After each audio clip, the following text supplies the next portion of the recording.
Les frères Kouachi ont gagné.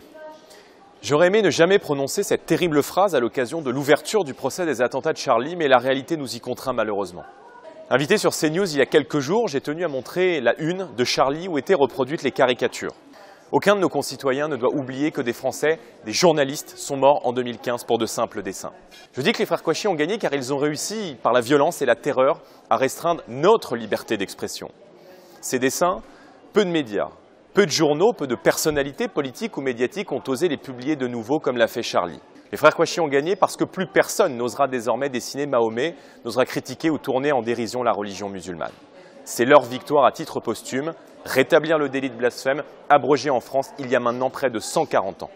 Au-delà de ce procès et des terroristes qui ont commis ce carnage, se pose la question de la liberté d'expression et de l'esprit français peu à peu étouffé par la montée du fondamentalisme islamiste.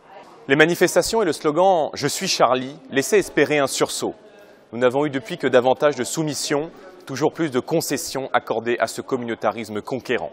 Des élus locaux continuent de pactiser avec l'islamisme pour obtenir quelques voix aux élections.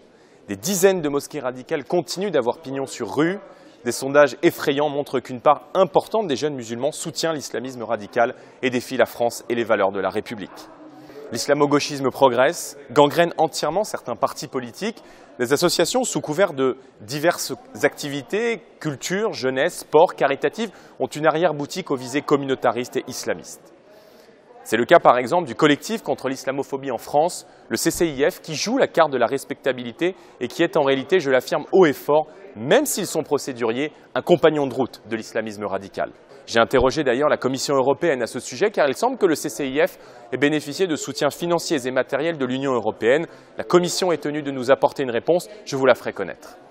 Pour que l'esprit français continue de souffler sur notre pays, il va falloir mener ce combat, celui de la liberté d'expression, du refus de la moindre concession sur notre mode de vie, sur la laïcité. À l'occasion de l'ouverture du procès des attentats de 2015, j'aurais aimé voir davantage de courage et d'engagement dans cette bataille au sein de la vie politique française.